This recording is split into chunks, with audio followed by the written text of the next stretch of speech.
Assalamualaikum warahmatullahi wabarakatuh.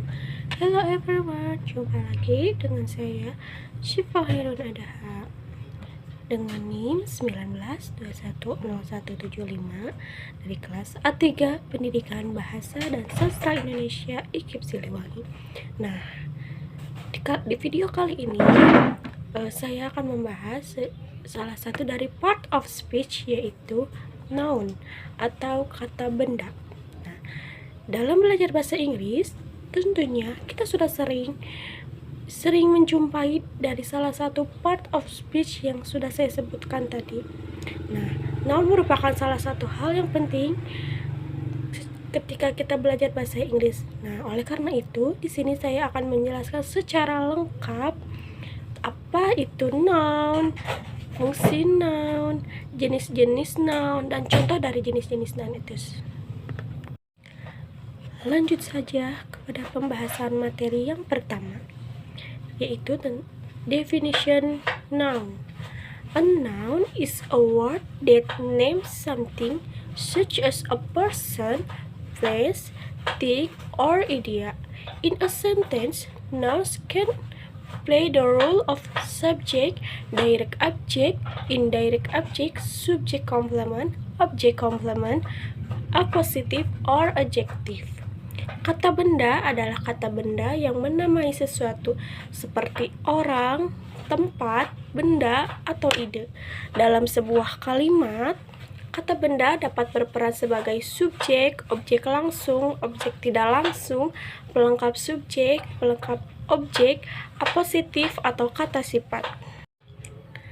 Nouns from a large proportion of English vocabulary, they come in a wide variety of types.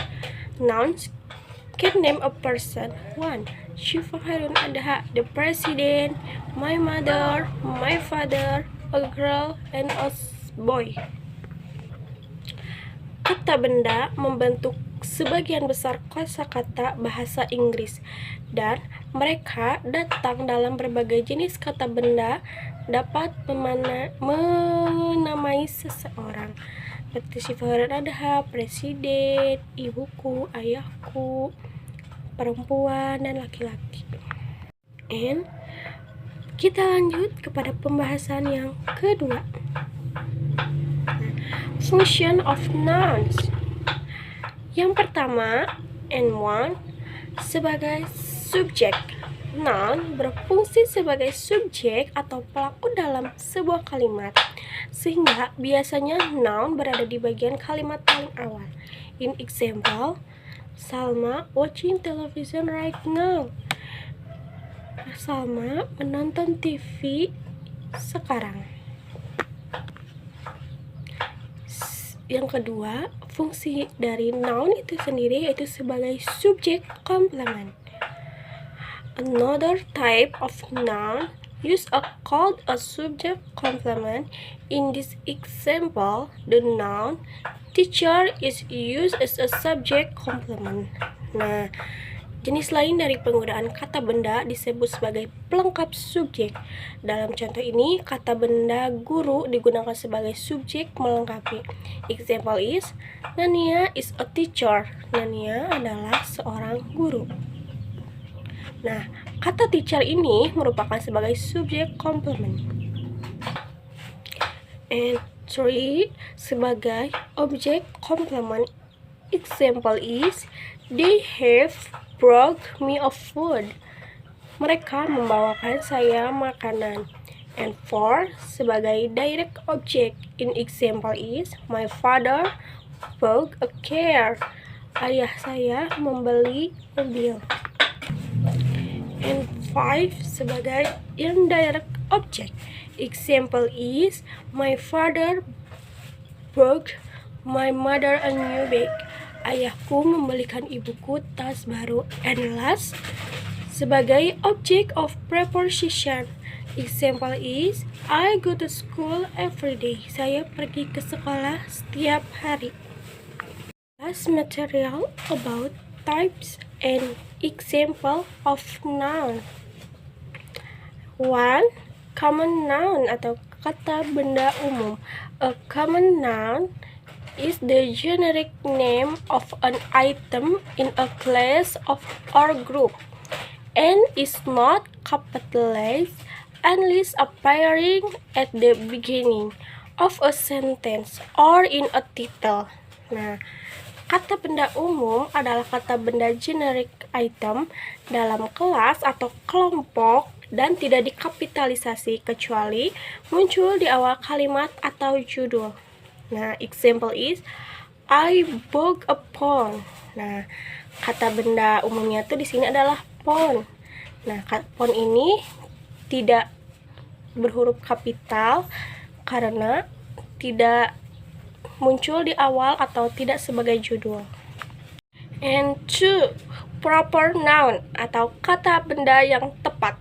A proper noun is a specific of a person, place, or thing and is always capitalized. Kata benda yang tepat adalah spesifik nama orang, tempat, atau benda dan selalu menggunakan huruf kapital. Example is, my family go to Semarang.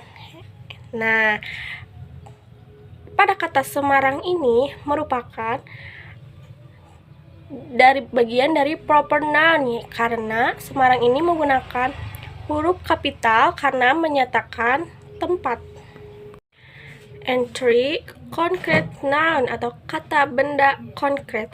A concrete noun is something that is specified by the sense something that is physical or real. Nah, sebuah kata benda konkret ini adalah sesuatu yang dirasakan oleh indera, sesuatu yang fisik maupun nyata. Nah, example is I lost the book. Saya kehilangan sebuah buku.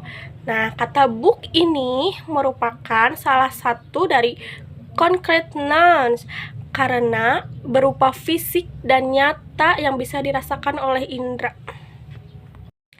And five, abstract nouns atau kata benda abstrak. An abstract noun is something that can be specified by the sense. Nah, kata benda abstrak ini adalah sesuatu yang tidak bisa dirasakan oleh indera. Example is I love him. Saya mencintainya. Pada kata love merupakan bagian dari abstract nouns atau kata benda abstrak. Nah, karena love ini, cinta ini tidak bisa dirasakan oleh indera, apalagi indera peraba. And five, countable noun atau kata benda yang dapat dihitung. Are noun which can be count.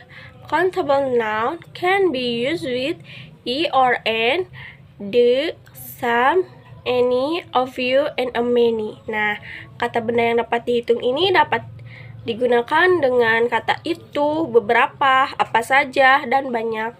Example is one pencil, two pencil, three pencil, four pencil, five pencil, and many pencil.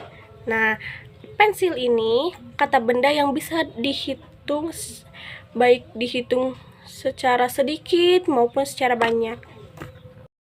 Last, about types of noun is a uncountable nouns atau kata benda yang tidak dapat dihitung. Are nouns that come in a state or quantity which impossible to count. Nah, adalah kata benda yang datang dalam keadaan atau kuantitas yang tidak mungkin untuk dihitung. Example is rice and air. Nasi dan air ini adalah salah satu contoh dari kata benda yang tidak dapat dihitung. Mana mungkin one rice, two rice, three rice, atau or one air, two air. Terima kasih. Sekian pembahasan materi mengenai noun atau kata benda dari saya. Mohon maaf bila ada kata, kalimat, atau pengucapan yang tidak tepat. Wassalamualaikum warahmatullahi wabarakatuh.